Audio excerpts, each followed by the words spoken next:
मैं इसलिए आपके बीच में आया हूं क्योंकि मैं हापुड़ का इतिहास जानता हूं। जब दूर गांव में अच्छे कपड़े पहनने पर लोग पीट दिया करते थे, नाम पूछ के पीटा करते थे और जाति बताने में लोगों को डर लगता था। उस समय हापुड़ के लोगों ने अपने मान सम्मान स्वाभिमान के लिए क्रांति की थी।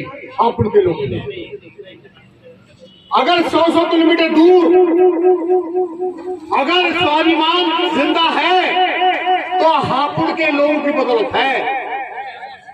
आज भी क्रांति के लिए हापुड़ के लोगों की आवश्यकता है। अगर हापुड़ के लोग परिवर्तन के साथ जैसे पहले खड़े रहे ऐसे आगे खड़े हो जाएंगे तो सबने कहीं कहीं तुमको पहुंचाया, हम भी कहीं न कहीं आपको पहुंचा कर ही जाएंगे। मुझे दर्द होता है इस बात का। मैं नौकरी कर रहा था, लेकिन जब मैं सुनता था कि घोड़ी पर चढ़ने वाले आदमी को इसलिए मार दिया गया क्योंकि उसको लोग नीचा मानते हैं,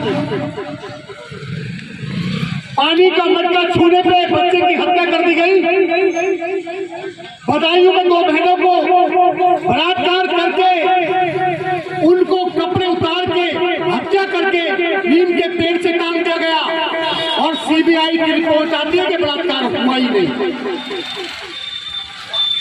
हरियाणा में 4 बेटियों का बलात्कार हुआ। इस देश में पेंशन खत्म कर दी गई, डिमोशन कर दिया गया, रोजगार छीन लिया गया, हमारे बच्चों से शिक्षा छीनने की तैयारी कर रही है गवर्नमेंट। 300 स्कूल प्राइमरी सरकारी स्कूल बंद करना चाहती है गवर्नमेंट।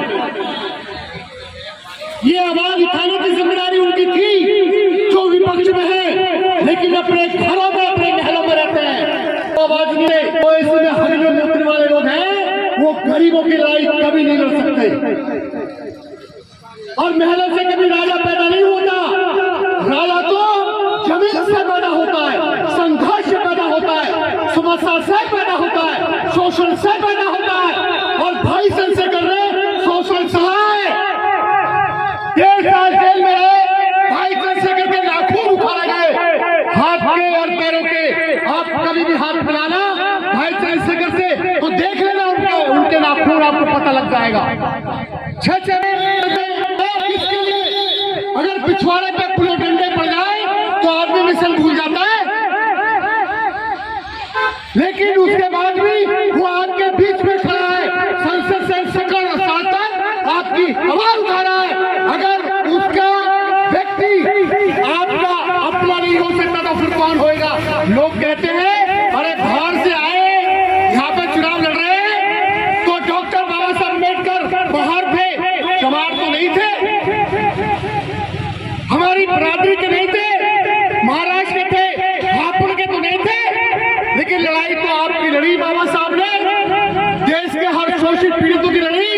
जो आपकी लड़ाई लड़ता है वो आपका अपना है और आपका घर का होके यदि आपके साथ नहीं खड़ा होता जुल्म में तो फिर वो आपका अपना नहीं हो सकता। अगर हमारे माँ बाप ने हमको झोंपड़ा बना के दिया, हम झोंपड़े में रहते हैं और जैसे जैसे आवश्यकता हुई तो हमारी जरूरतें बढ़ी, हमें और भी बड़ा घर बनाना है और भी बेहतरीन बनाना है तो झोंपड़े का लालच रखेंगे क्या? ये पिताजी ने बनाया था झोंपड़ा, झोंपड़ा नहीं टूटना चाहिए। अगर झोंपड़े का लालच पहले भी लोग रखते थे, सारे लोग कांग्रेस को वोट करते थे। पीटी मौर्य साहब जो कांग्रेस में चले गए थे, जब बसपा बनी तो लोग कह रहे लोग कांग्रेस को मिटाने आ गए, हमारी पार्टी मिटाएंगे। बड़े बूढ़ों ने खड़ी करी पार्टी, तो ये लोग वोट काटने के लिए खड़े हुए। जब वोट काटने के लिए पार्टी हो गई तो वोट ही काट सकते हैं, ये किसी को हरा तो सकते नहीं। हराने के लायक हो गए तो कह रहे हरा सकते, जीत तो सकते नहीं। जीत के लायक हो गए तो कह रहे जीत सके, सरकार तो बने ना। और बन गई तो कह रहे बन बन गई है पर चले ना, ऐसी चली जो किसी की ना चली। ऐसे ही जब आजाद समाज पार्टी खड़ी होती है आपके बीच में और वो आते हैं आपकी लड़ाई लड़ने के लिए, तो कुछ लोग जो माँ बाप के झोंपड़े से प्यार करते हैं, जो बुजुर्गों के संघर्ष को जानते हैं, उनके अंदर दर्द उठता है। मैं तो वोट ही काट आ गए। चलिए हम देश प्रधानमंत्री जाएंगे अपने जो आपके लिए लड़ रहा है, जो आपके लिए रोड पर संघर्ष कर रहा है, आपके लिए जेल जा रहा है, और हम जैसे आदमी कोई बस में कोई एक्सीडेंट में मार सकता है, गोली से मार सकता है, हमें जहर से मारा जा सकता है, और हम कुत्ते गिरफ्तार करके उसके भी हम नहीं कर रहे। तो ध्यान दें, हमारे बुजुर्गों में पेट कमर से होते थे, खाने था, भूख में, बेरोजगारी में पीपी मौर्य साहब कंधे से कंधा मिलाकर ये स्वाम जगाया, और तो उमेश और चंद्रशेखर अभिषेक जाटव जैसे लोग पैदा हुए आपके बीच में। अगर उन्होंने भूखमरी में कटी तो आज हमारे पास बाइक है, और बाइक से भी हम लोगों के बीच में नहीं जा सकते। हमारे पास रोटी का जुगाड़ है, पूरे हापुड़ में ऐसा कोई मोहल्ला नहीं जहां उमेश को रोटी नहीं मिले, और पूरे देश में ऐसा कोई शहर नहीं जहां हमारा घर नहीं, विचार के बल पे।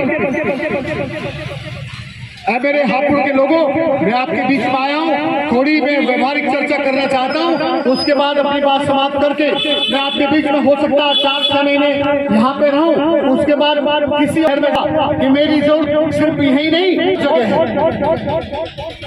मैं पॉजिटिव दृष्टिकोण पर चर्चा करना चाहता हूँ। जब एथेंस में सुकरात हुआ करते थे, तो सुकरात वहां पे सरकार थी, पाखंडी लोगों की सरकार थी। वो ये कहते हमें तो भगवान ने सत्ता के लिए बनाया, हम सत्ता के लिए पैदा हुए, ईश्वर के नाम पे लोगों को छल रहे